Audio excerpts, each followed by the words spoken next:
नहीं, आप बोलना चाहें तो कोई दिक्कत नहीं, आप बोल दीजिए पहले।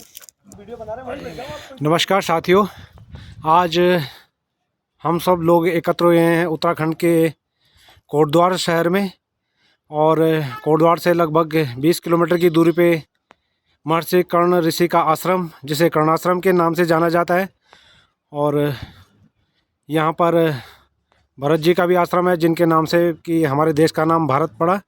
और आज हमारे साथ में यहाँ पर आए हैं पूरा जमाकर्ता ठगी पीड़ित परिवार और इसके संयोजक संस्थापक श्री मनन लाल आज़ाद जी, जो कि अभी हमारे सामने यहाँ पे उपस्थित हैं। सर नमस्कार। जी नमस्कार। तो सर, आपको कैसा लग रहा है यहाँ पे? कैसा लग रहा है? अद्भुत लग रहा है, मुझे बहुत अच्छा लग रहा है मुकेश जी। पिछली बार जब 25 अगस्त 2022 में मैं कोटद्वार आया था मिशन भुगतान भारत यात्रा कार्यक्रम का पहला चरण शुरू करने, तो वो ऐसा शुरू हुआ कि गए तो 20 राज्यों में, बहुत सारे धर्म स्थल पड़े, तपोभूमियाँ पड़ी हमारे मार्गों में, ठहराव के स्थानों पर, लेकिन हम कहीं जा नहीं सके, केवल मिशन भुगतान भारत यात्रा के कार्यक्रम ही करते रहे। आज जब हम दूसरा चरण श्री गणेश कर रहे हैं यहीं तपोभूमि उत्तराखंड, देवभूमि उत्तराखंड के कोटद्वार से ही, तो आज ऐसा सौभाग्य या संयोग कहें, संयोग बन गया है कि आज सिद्ध बली हनुमान जी के मंदिर में भी गए, वहाँ भी दर्शन करके आ गए, और अब ये महान तपोस्थली कर्णव ऋषि का आश्रम, जहाँ से एक तरह से ये कहें कि हिंदुस्तान की जन्म स्थली है, यहीं पर महाराजा भरत का जन्म हुआ, जिनके नाम पर हमारे देश का नाम भारत पड़ा। तो इतनी अच्छी सौम्य सुगम सुंदर स्थान पर आकर के मैं बड़ा अद्भुत फील कर रहा हूँ। और कई साथी कहते भी थे कि साहब आप इतनी जगह जाते हो, वहाँ जम्मू गए ना, माता के दर्शन करके आए ना, वहाँ क्या बोलते हैं बनारस गए, काशी गए ना, काशी विश्वनाथ के दर्शन किए ना, उज्जैन जा कर के महाकाल के दर्शन किए, साउथ में भी कई जगह गए, कहीं नहीं किए। शायद इस वजह से जो है नहीं सफल हुई, और आपको जाना चाहिए। तो आज दोनों काम हो गए साहब। तो मैं समझता हूँ जैसा कि पंडित जी को आभास हो रहा है, उनको अनुमान लग रहा है कि साहब इस बार हमारा ये जो मिशन भुगतान है ये निश्चित रूप से सफल हो जाएगा, क्योंकि हमारी आज की शुरुआत बहुत ही अच्छी रही है। एक तो हमने अपने आदरणीय सुखदेव शास्त्री जी को राष्ट्रीय अध्यक्ष नियुक्त कर दिया है, आज उनको नियुक्ति दे दी गई है, टोपी पहना दी गई है सर पे, मतलब पगड़ी जो उत्तराखंड की एक पहचान होती है, और नियुक्ति पत्र भी दे दिया है और विजय प्रतीक भी दे दिया है। तो सबसे पहली बात तो ये कि राष्ट्रीय अध्यक्ष अब देवभूमि उत्तराखंड से होंगे और पीएसीएल से हैं, चूँकि शास्त्री जी, तो पीएसीएल का एक बड़ा नेटवर्क है ठगी पीड़ितों में, 6.5 करोड़ के लगभग पीड़ित हैं, तो वो तमाम साथी भी जुड़ेंगे और हमारे इस अभियान को बल मिलेगा। दूसरा, आपके सामने ही, आप तो थे ही, ज्ञापन कार्यक्रम भी बहुत अच्छा हुआ है, शासनादेश आपके यहाँ हो ही चुका है उत्तराखंड में, तो निश्चित रूप से यहाँ भुगतान पटल की स्थापना होगी, भुगतान भी आरंभ हो जाएगा। और तमाम साथी यहाँ मौजूद हैं। हमारे जिला अध्यक्ष हैं बिजनौर के वीर सिंह जी मास्टर जी, वो बैठे हुए हैं देखिए पीछे, और सैनी साहब हैं, मास्टर जी हैं, राजेंद्र जी हैं, शरद बामनिया जी हैं, डॉक्टर उस्मानी साहब हैं, वर्मा साहब हैं, दूसरे डॉक्टर साहब का क्या नाम है बता दीजिए साहब, सब अपना अपना नाम बता दें साहब जरा।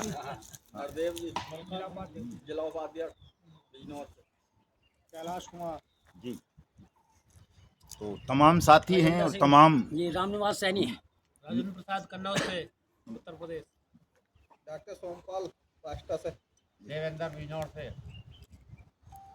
तो तमाम डॉक्टर साहिबान हैं, अध्यापक हैं, विद्वान साथी हैं। पहले ही दिन इतना बढ़िया मतलब शुभारंभ हुआ है, श्री गणेश हुआ है साहब इस यात्रा का। तो जो लक्ष्य हम 2023 में प्राप्त नहीं कर सके कि देश के 42 करोड़ ठगी पीड़ित जमाकर्ता परिवारों का भुगतान करवा दें, वो लक्ष्य 2024 में पूरा हो जाएगा। चूँकि पिछली बार का जो कार्यक्रम था हमारा, उसमें हमें सरकार का विरोध झेलना पड़ रहा था, जगह जगह सरकार का विरोध करना पड़ता था, सरकार भी हमारा विरोध करती थी, लेकिन उसके बावजूद भी हम 20 राज्यों में विंडो ओपन कराने में सफल रहे, भुगतान काउंटर स्थापित करवाए हमने, भुगतान के आवेदन करवाए और जगह जगह इतने बड़े बड़े सत्याग्रह किए। दिल्ली में कई इतने बड़े कार्यक्रम कर दिए कि अब से पहले कभी हुए नहीं थे ठगी पीड़ितों के इतिहास में इस तरह के कार्यक्रम। और अब तो काफ़ी क्या कहते हैं, गंगा जी में पानी बह चुका है, काफ़ी बदलाव आ गया है कि अब तो हम भारतीय जनता पार्टी को सहयोग कर रहे हैं देश भर में, वो हमें कर रही है पार्टी और सरकार ने जैसा कि वचन दिया है कानून बना करके कि सरकार सबका भुगतान करेगी, उनकी जमा राशि का 2 से 3 गुना करेगी, 180 दिन में करेगी। तो मैं समझता हूँ 10 जून को जब नई सरकार का गठन हो जाएगा तो इस पर बहुत तेज़ी के साथ काम शुरू होगा। आज आपने देखा होगा मैंने बहुत सारे ऑर्डर्स सरकार के डाले हुए हैं, ऐसे ऑर्डर आ रहे हैं अब सक्षम और सहायक सक्षम अधिकारियों के, जिनमें वो एक दिन में रिपोर्ट मांग रहे हैं अधिकारियों से कि 1 दिन के अंदर विदिन 1 डेज रिपोर्ट सबमिट करें हमें। तो निश्चित रूप से अब एक तेज़ी आनी है, बड़ी तेज़ी के साथ ये अभियान चलना है सब। और मैं तमाम साथियों का, देश के जितने भी हमारे ठगी पीड़ित जमाकर्ता परिवार हैं, भले ही वो सहारा समूह के हों, PACL पल्स के हों, GCA के हों, टोगो रिटेल मार्केटिंग के हों, कल्पतरु के हों, कर्म भूमि के हों, ICL के हों, DPR अलाइड के हों, bike boat, hello taxi, top ride और साइंस सिटी, फ्यूचर मेकर, कैची पिक्सल जैसी, RMCL जैसी, आदर्श, नवजीवन संजीवनी, आपेश्वर, समृद्धा, साईं प्रसाद, साईं प्रकाश, श्रीराम रियल एस्टेट और ये जो सर्वोत्तम वगैरह इस तरह की जितनी भी हैं, ट्रिनिटी, जनशक्ति, कैमना, अल्केमिस्ट और यहाँ पे भतेरी हैं। आपके यहाँ उत्तराखंड में भी अलग से दुनिया भर की हैं, माइक्रो फाइनेंस वगैरह, कैलकॉम ग्रुप की है, गरिमा है, मैत्रेयी है। तो इस तरह की जितनी भी 3 लाख के लगभग ठग कंपनी या ठग क्रेडिट कोऑपरेटिव सोसाइटी हैं, इन सब के लोगों के भुगतान की हमारी लड़ाई है। तमाम एजेंट और एडवाइज़र साथियों को सुरक्षा देने की लड़ाई है। इसमें हम निश्चित रूप से सफल होंगे।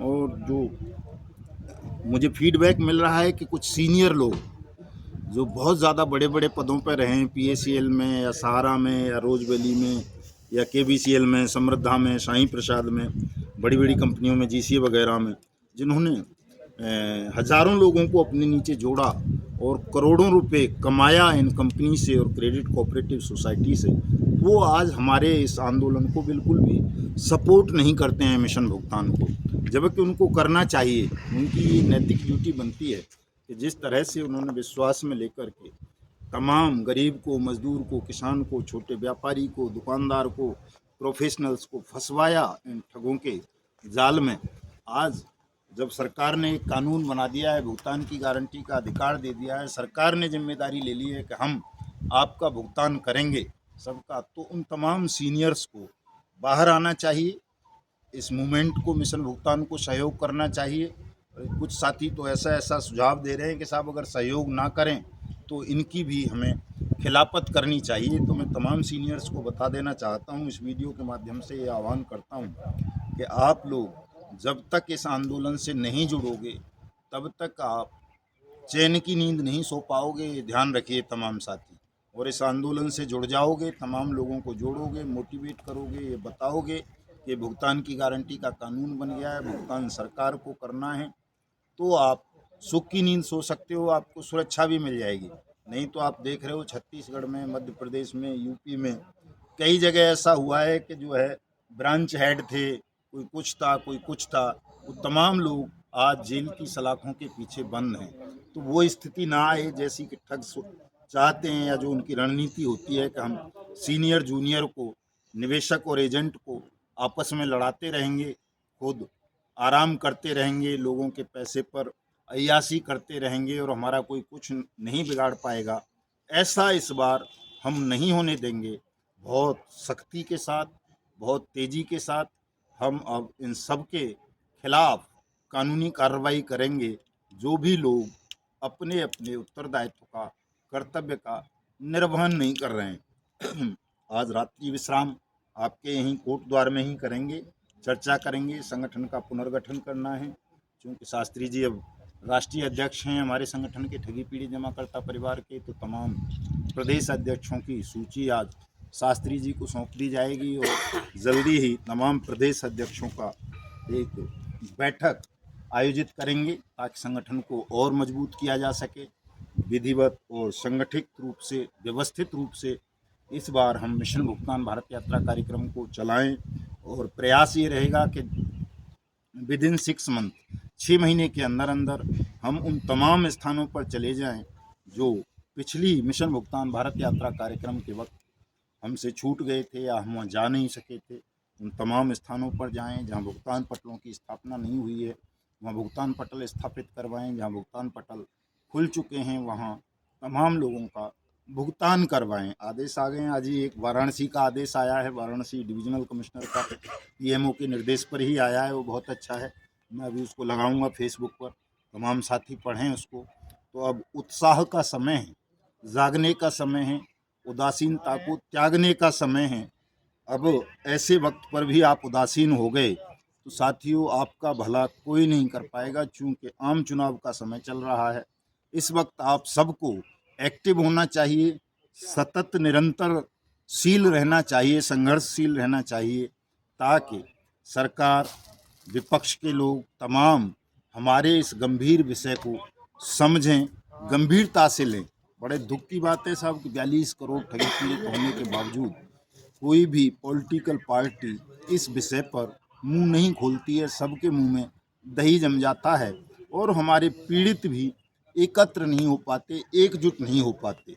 जो हम लक्ष्य लेकर के निकले हैं कि पूरे देश को जगाएंगे, एकजुट करेंगे, संगठित करेंगे और इस बार 1 लाख ठगी पीड़ितों का सम्मेलन दिल्ली में नई सरकार का गठन होने के तुरंत बाद रखेंगे, जिसमें हम देश के बड़े बड़े तमाम लोगों को आमंत्रित करेंगे और इस समस्या से परिचित कराएंगे उनको और इस समस्या का समाधान कराएंगे। और जैसा कि हमारे प्रधानमंत्री जी ने कहा है कि अगले 100 दिनों में सरकार बनने के बाद वो ठगों के खिलाफ, भ्रष्टाचारियों के खिलाफ, बेईमानों के खिलाफ बहुत तेज़ कार्रवाई करेंगे।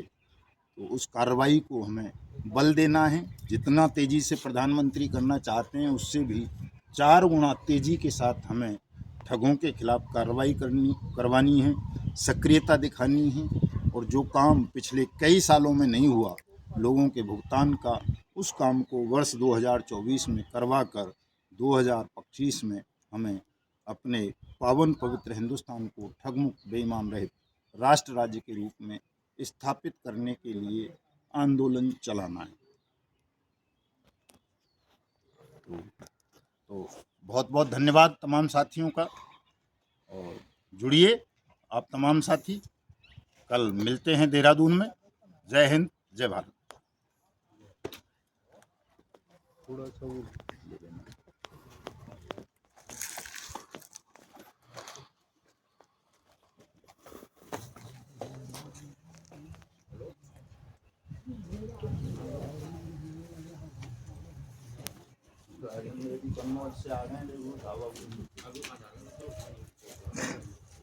राजेंद्र जी को प्रदेश अध्यक्ष बना दो, शास्त्री जी उत्तर प्रदेश का।